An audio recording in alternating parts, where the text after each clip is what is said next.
বসতে পারি? তোমার পাশে বসতে এখন অনুমতিও চাইতে হচ্ছে, তাও সেই অনুমতি ঠিক মতো পেলাম কিনা ঠিক বুঝতে পারলাম না। কেমন আছো? ভালো আছি। কোনো কাজে? আমার বাচ্চার বার্থডে, তোর কেক নিতে এসেছিলাম। আচ্ছা, তোমার কি আমাদের সেই দিনগুলোর কথা মনে পড়ে? না, কখনই না।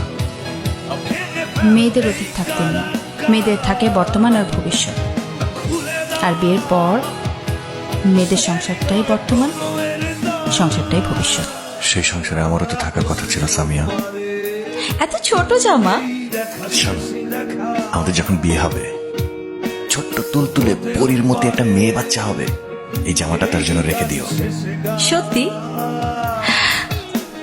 আচ্ছা শোনো, আমরা কিন্তু বিয়ের পর প্রথম বছরই বাচ্চা নেব, ঠিক আছে? এভাবে আমার জীবন থেকে হারিয়ে গেলে?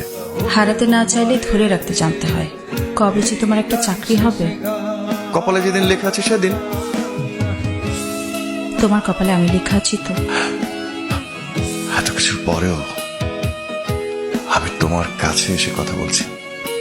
কেন জানো? কারণ সবকিছুর পরও তুমি আমার প্রথম প্রেম। এই প্রেম আমাকে হাসিয়েছে, জীবনে মনে রাখার মতো কিছু মুহূর্ত দিয়েছে এবং কাঁদিয়েছে। কিন্তু তোমার কাছে এই প্রেম মূল্যহীন। সুখে থাকো, ভালো থাকো, আমার কোনো আপত্তি নেই। কিন্তু তোমার কোনো কিছুতেই আমি আর নেই, এটা আমি মেনে নিতে পারছি না। যেন তোমার সামনে একজন অপরিচিত আমি।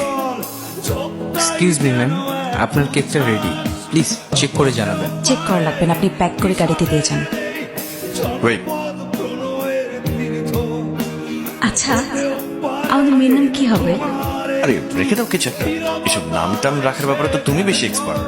না, তোমাকেই রাখতে হবে এখনই। বলো। আরে নাচর বান্দা, তুলতুলে বাচ্চার নাম তুলতুল টুলটুল কিছু একটা রেখে দিও।